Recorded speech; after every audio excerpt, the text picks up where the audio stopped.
I'm watching my ex-husband Robert post engagement photos with his new girlfriend Sarah, and she's literally everything I refuse to be.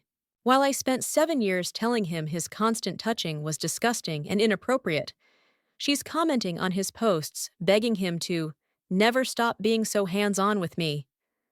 I called his affection objectifying.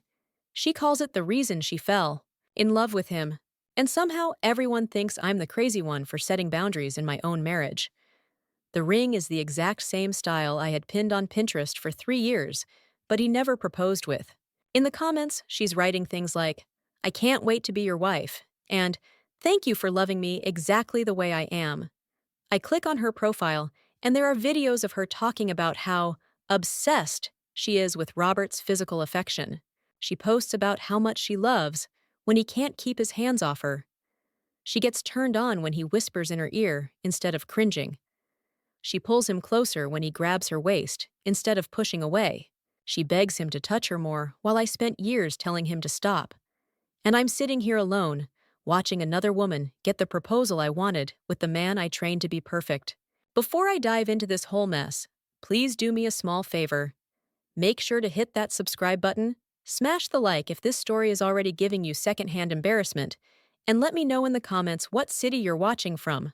I love seeing how this community spans across the globe. Trust me, you're going to need that popcorn for what comes next. Let me start from the beginning so you understand how I ended up watching another woman get everything I wanted. I'm Destiny. I'm 29, and I work in patient scheduling at a medical clinic. Robert is 31 and does logistics for a shipping company. We've been married 3 years, together for 7 total. On paper, Robert is exactly what every woman says she wants. He's faithful, responsible, pays his bills, doesn't gamble or drink too much, comes home every night. Sounds perfect, right? When Robert and I first got together, I was head over heels for how attentive he was. He was constantly touching me, always had his hands on me, always telling me how beautiful and sexy I was. Every time I walked past him, he'd grab my butt or pull me in for a kiss. He'd whisper dirty things in my ear while I was trying to cook dinner. He made me feel like I was the hottest woman alive just for existing. At first, this was incredible. My friends were all jealous because their boyfriends barely noticed when they got dressed up. And here was Robert acting like I was some kind of supermodel just for wearing pajamas. But somewhere around year 4 or 5, it started getting exhausting. Like really, really exhausting. I couldn't do anything without Robert making it sexual somehow. I couldn't hug him without feeling him get hard against me. I couldn't bend over to pick something up without him making some comment about my body. I couldn't even be sick with the flu without him still finding ways to touch me inappropriately. I work in healthcare administration, which is honestly one of the most stressful jobs on the planet. I'm dealing with insurance companies, angry patients, doctors who think they're God, mountains of paperwork, constant deadlines, people literally crying in my office because they can't afford their medications. I come home mentally and emotionally drained, just wanting to exist as a human being for 5 minutes without being somebody's fantasy. But Robert would be there waiting, ready to pounce the second I walked through the door. Not in a sweet, "How was your day, honey" way, but in a, "You look so hot in that uniform" way that made me want to scream. He never asked about my actual day, never wanted to hear about the problems I was dealing with. But he sure as hell never missed an opportunity to comment on my appearance or grab some part of my body. I started dropping hints that maybe he could tone it down a little. When he'd make sexual comments, I'd change the subject or give him a look. When he'd grab my butt while I was loading the dishwasher, I'd move away and keep working. When he'd get visibly aroused during completely innocent moments, I'd make little jokes about how predictable men are. I tried talking to my sister about it, and she just laughed and said I was lucky to have a husband who still found me attractive after 7 years.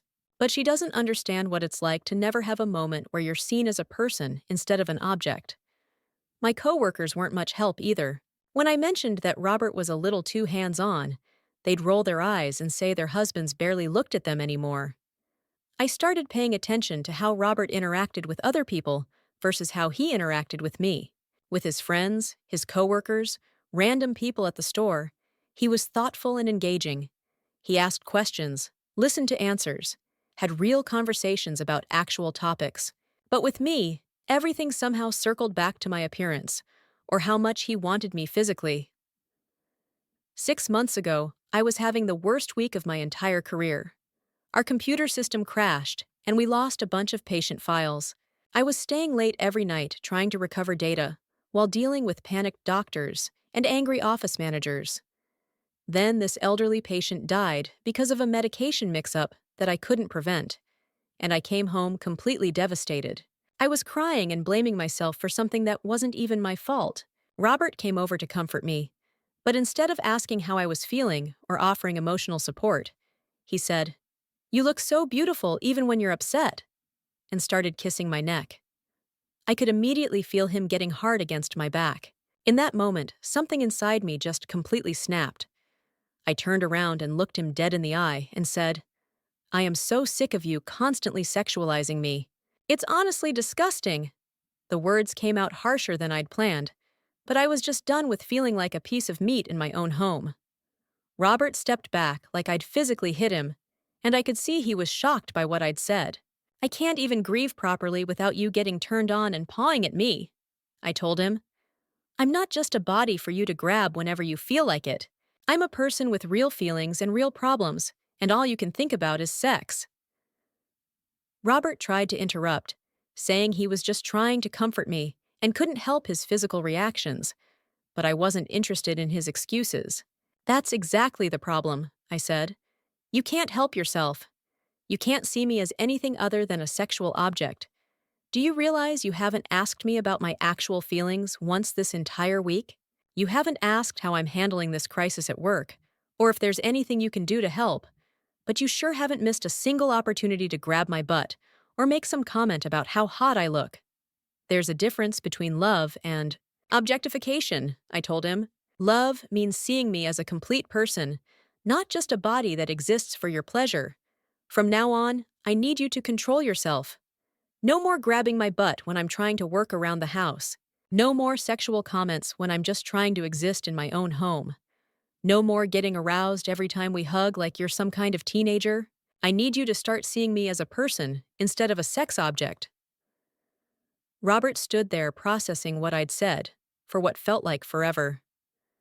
Finally, he nodded and said he'd try to be more aware of how his behavior was affecting me. He said he never meant to make me feel objectified, and that he'd work on controlling his reactions and being more respectful. He thought physical comfort was what I needed during my crisis. That night, Robert slept on the couch, saying he wanted to give me space to process everything. I fell asleep feeling like we'd finally had a breakthrough, like I'd successfully communicated my needs, and he was going to make a real effort to meet them. But the next morning, something felt off. Robert was polite, but distant in a way he'd never been before. He made his own coffee instead of making me a cup like he usually did. He said goodbye before leaving for work, but he didn't kiss me or hug me or even really look at me directly. Days turned into weeks, and Robert's new behavior became our normal. He stopped complimenting me entirely. He stopped initiating any kind of physical contact, even innocent hugs or quick goodbye kisses. He stopped making flirty comments or jokes. He basically stopped showing any sign that he found me attractive or desirable at all. At first, I thought this was exactly what I'd asked for, but it started feeling really weird and cold. I realized I could grieve, work, exist, without being objectified, and it felt terrible and empty. When I tried to talk to him about finding some kind of middle ground between his previous behavior and this new emotional distance, Robert said he was just being careful not to cross any lines. "I don't want to make you uncomfortable," he'd say whenever I brought it up. "I'm trying to respect your boundaries like you asked me to."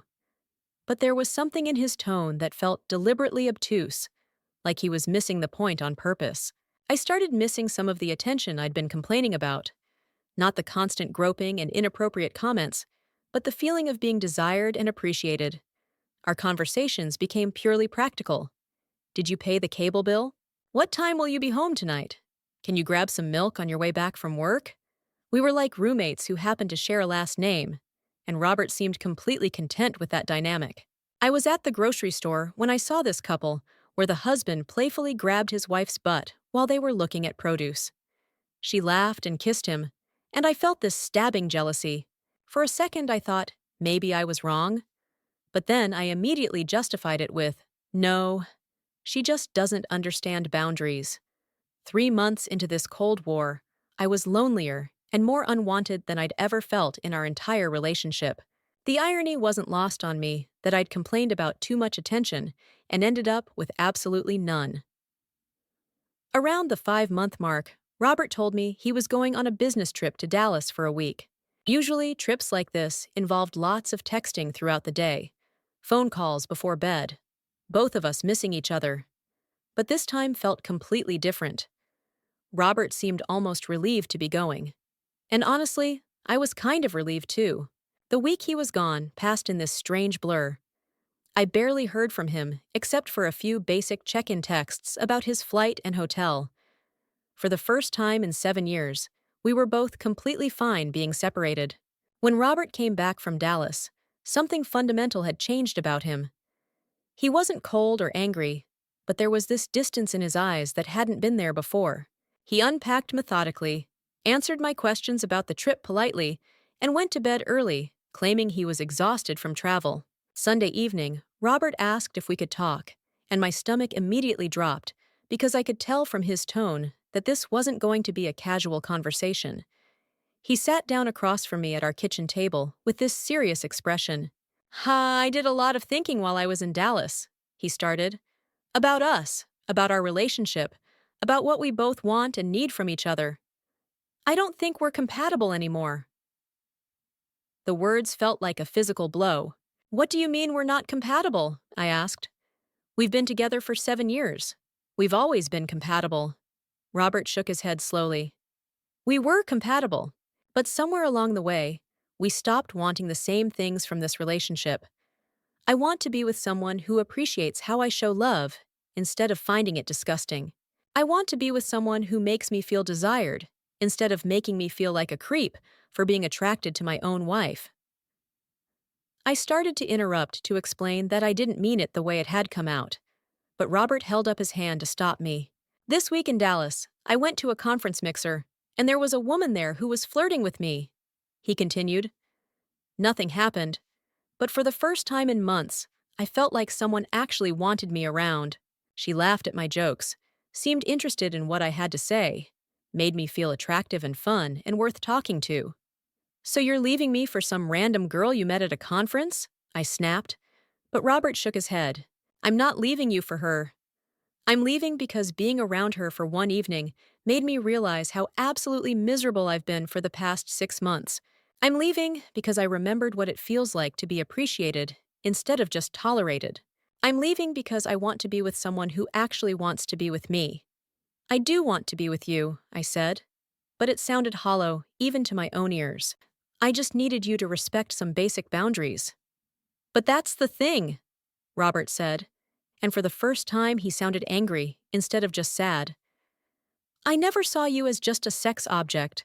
I saw you as the most beautiful, amazing woman in the world, and I wanted to show you that every single day. But you turned my love into something dirty and wrong. And now I can't even touch my own wife without feeling like some kind of predator. When have I ever given you any indication that I didn't value your mind? Robert shot back. When have I ever treated you like you were just a body? Yes, I found you physically attractive, and I expressed that attraction. But that doesn't mean I didn't see you as a complete person. I wanted to argue with him, to list all the times he'd made inappropriate comments or grabbed me when I didn't want to be touched. But suddenly, I couldn't think of any specific examples that actually supported my point. The bottom line is that we want completely different things now, Robert continued. You want a relationship where physical attraction takes a back seat to emotional connection. I want a relationship where I can express my attraction without being made to feel ashamed of it. Neither of us is wrong, but we're definitely not right for each other anymore. I started panicking as I realized he was completely serious about this. We can work on it, I said quickly. We can go to counseling. We can find a compromise that works for both of us. But Robert was already shaking his head.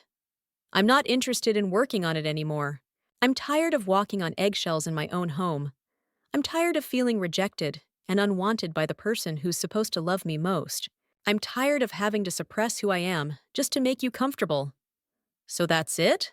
I asked, and I could hear my voice getting shrill and desperate. 7 years together, and you're just giving up because some girl at a conference made you feel good about yourself? 7 years together, and you gave up the moment you told me my attraction to you was disgusting, Robert replied. And that completely shut me up because he was right.